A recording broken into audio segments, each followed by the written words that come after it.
Hola a todos y bienvenidos a Rock and Reactions. Muy buenas, David. Muy buenas, Ángel. Bueno, pues Jorge nos trae pues a Sally con Frozen Garden y nos comenta lo siguiente. Dice que bueno, es una canción de Sally con un elenco estelar de apoyo. Aparte de Sally a la guitarra, tenemos a Mitsuru también con la guitarra. Ya sabemos, guitarrista original de Bright Air y de Madaseka. Tenemos a Mari, batería de Mary's Blood. Tenemos a Azu al bajo de Cynthia.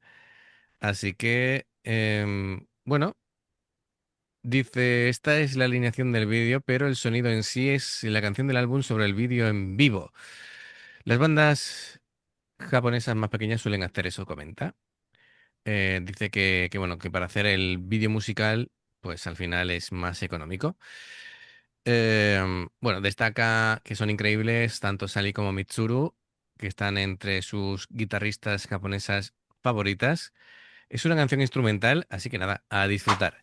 Pues Amigos, sí. ya sabéis, si os gusta lo que hacemos, dale a like, suscríbete, clic en la campana para avisarte de las nuevas reacciones y vamos allá.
Bueno, pues con un aire muy, muy power metal. Sí, La guitarra de Sally va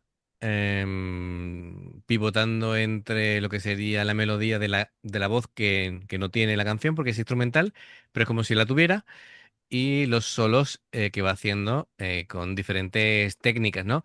Eh, sí. Me ha hecho gracia que hay como unos pianos o sintetizadores que, bueno, Sí, que como aquí no salen. que no salen, efectivamente. No, pero también, por ejemplo, en los bytes hay veces que suenan pianos de apoyo que están pregrabados Sí, por claro. Miyako, y no salen, y este tiene que ser el caso.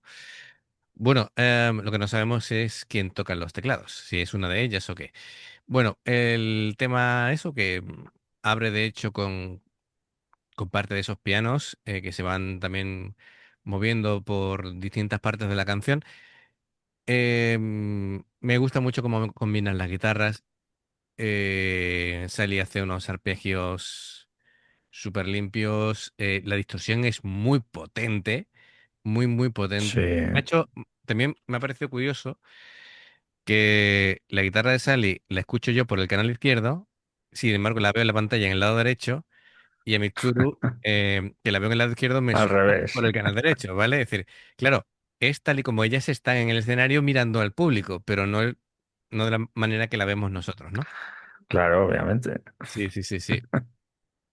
Em, Después se usa efectos de reverb y delay así para dar más amplitud, ¿no? A lo que es la guitarra. Y de momento, solamente hemos visto ahí un solo melódico, mm, con tintes de decir, Sally toca fenomenalmente, cercano al virtuosismo, pero ha sido breve, en verdad, ¿no? El solo que ha hecho, pero Sí, bueno, hasta que terminemos de hablar y se ponga a hacer uno largo, ya, ¿no? bueno, digo, a ver, llevamos la mitad, ¿no? Muy expresivo, sí, y Además que ya se pasó por aquí lo que pasa tocaba ya sola. claro, claro. Mm, bueno, hay que hablar también de la sección rítmica de Mari y de Azu, que bueno, parecía que no, pero le está dando una caña el doble, no sé si es doble bombo o doble pedal, pero O doble pedal, pero bueno, da no, igual, ¿no? pero por Lo que sea. el ritmo del golpe se percibe que bueno, se le ve como engañosamente tranquila, sentada en la batería, Sí, bueno, y los ya hemos pies, visto varias baterías que parece que no mueven los brazos y están tan tranquilos sí, y van a 300 BPM, así que... totalmente. Así que nada, de pronto explota, ¿vale? Y, y bueno, en la canción hay veces que parece como una mezcla entre power metal y metal sinfónico. Em, Digo, a la hora de ella de utilizar la batería, va utilizando los platos para acentuar sobre todo las transiciones. em, y bueno, el bajo pues muy profundo, muy Sí. envolvente. Em, bueno, me parece de lo que hay, de lo más tranquilo, pero toca lo que tiene que tocar, ¿vale? Que le da esa profundidad y ese empaste entre la guitarra y la batería, que es lo que se debe de hacer. Así que, de momento, Y tengo que decir que el vídeo, el cámara ya podía haberse subido un poquito más. sí. Porque estaba enfocando a Sally haciendo uno de los solos y estaba la gente con los brazos así en alto y no se le veían las manos. Sí, No parece sé, como... medio metro, llámame, no sé. ah, Súbete en una silla si es con el móvil. bueno, claro, se ha puesto atrás a grabar, pero como si fuera alguien más del público, estará así, pero, Claro. pero claro, sí, yo también lo he percibido, o yo qué sé, o le quieren dar el enfoque como si fuera alguien más del público, ¿no? Y como si tú estuvieras en el escenario viéndolas actuar, quién sabe, ¿no? Puede ser Sí, ¿no? Sí. un recurso cinematográfico. Bueno, Hombre, en ese plano sí, porque luego ha habido un plano ahí, un contrapicado a la batería desde atrás, así desde que atrás, así que bueno, puede ser pensado de esa manera. Bueno, la guitarra de ella es una Ding Guitar, por lo que veo, por el logo, em, y así y con... esa pala que parece un gato, Claro, claro, porque tiene... De hecho, pues, a Miyako le he visto una, también parecida con Ding Guitar. Ahora está camino entre Ding Guitar y PRS. Bueno, también tiene alguna Gibson por ahí. Pero esta pala la he visto ya más de una vez en este tipo de guitarras, ¿no? Que tienen ahí con los picos. Como no veo el cuerpo, no termino de saber si es simplemente con picos o es una Flying V. Pero bueno, yo juraría que es una Flying V. bueno, una guitarra muy rockera, muy agresiva. Perfecto. El bajo parece un Fender. Bueno, seguimos con la canción y lo mismo ahora se lía a hacer solo tras solo salir, no lo sabemos. Ya te lo digo yo. Bueno, Siempre nos dejan feos. vamos a ver.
Vale, ahí ha habido, Se les ha visto el truco. sí, ha habido una descoordinación, claro, de lo que es el sonido, lo que decíamos anteriormente, ¿no? Y la imagen en directo. Eh, sí me he estado fijando más en el bajo y efectivamente todo es más, no es por decir simple, pero sí está tocando solamente la nota fundamental Sí, en cada momento y ya está. Es decir, no hace nada más no hace allá, no hace florituras. florituras, hace lo básico, porque lo ha compuesto así. Mira, sobre todo en muchas veces cuando solistas de guitarra hacen discos ya en solitario y demás, como ellos componen todo, pues, y son tan, pensando tanto en la guitarra que a veces se olvidan de la parte rítmica de elaborarla un poquito más. Entonces, aquí Azu ha hecho lo que le han pedido y ya está, Y ya está. ¿vale? Ahí siguiendo a la batería. Correcto, correcto. Igual que Mitsuru, que también puede hacer muchísimas cosas más y se ha dedicado a hacer la parcela de guitarra rítmico en la que ha armonizado sobre todo cuando hace ese pasaje, ¿no? Que va, sería ascendente porque es de grave a agudo, ¿vale? Para que lo armonice exactamente igual que lo hace Sally, pero tampoco mucho más allá. Ha habido un momento en que ha hecho el solo que ha tenido un sonido que te ha rayado un montón, ¿verdad? Pero mucho. Vale, ese efecto se llama flanger. Em, es un efecto muy bastante Sí, conocido. sí, Lo que muy pasa es que, llamativo. claro, no se suele, yo no lo he escuchado tanto en los solos como a lo mejor en la rítmica, ¿vale? Pero al utilizarlo en el solo, pues es como Te si, deja... Ay, ¿cómo? sí, sí, ¿Esto sí, qué es? como si fuera dejando una estela, ¿verdad? De hecho, bueno, no sé literalmente flanger, ¿qué es lo que sería en español? Me suena. Bueno, se llama así, ¿vale? Deja una estela que es un efecto muy curioso. Lo interesante de cómo ella lo ha aplicado es que ella ha hecho, digamos, un fraseo de solo de guitarra, después ha metido el efecto de flanger y da la sensación como si fuera otra guitarra más, después vuelve al sonido original y es como si intercalara, ¿no? Entonces, Sí, lo que hemos visto tantas veces en guitarras que se van contestando, pero lo hace todo ella. Muy bien. Em, pues le ha quedado de lujo. Le ha quedado muy bien. Sí, la verdad es que sí. Me parece muy interesante la propuesta que hace. Bien, bueno, pues. Bueno, pues aquí tenemos este tema que recordemos que se llama Frozen Garden, de su primer álbum que se llama Burn It. Y bueno, pues esperamos que tenga pues mucha suerte. Este tema, además. Sí, a eh, mí me ha gustado un montón, ¿eh? Sí, sí, no, estoy viendo aquí en su canal, en el canal de Sally, mm, pues básicamente hace un mes que salió el vídeo, así que bueno, sí, efectivamente tenía aquí en los hashtags Dinguitars, así que efectivamente era una Dinguitar. Bien, bueno, pues amigos, nos ha gustado mucho, gracias Jorge por traerlo. Se extrañaba que no hubiera llegado antes al canal, así que bueno, pues perfecto. Ya sabéis, amigos, si os gusta lo que hacemos, dale a like, clic en la campana para avisarte de todas las reacciones. Eh, bueno, pues dos caminos para poder apoyarnos básicamente, el haceros miembros del canal con el botón de unirte o de join, lo que veis aparecer por la pantalla. Nivel uno veis las reacciones antes de tiempo, en el nivel 2 vamos subiendo contenido extra. Y luego está el Patreon, que son reacciones personalizadas. Dependiendo del Patreon tendréis 2, 4, 6, 8 o 10 en un periodo de un mes. Los enlaces para poder hacerlo están abajo, en la información de la reacción. Más cosas por ahí. Bueno, pues si salta una publicidad, efectivamente, David. Si salta una publicidad y la veis, pues nos ayudáis. Por aquí te van a recordar reacciones y en el logotipo del canal te invitan a suscribirte o unirte. Así que amigos, gracias de corazón. Esperamos vuestros comentarios y nos vemos en la siguiente. Adiós. Hasta luego.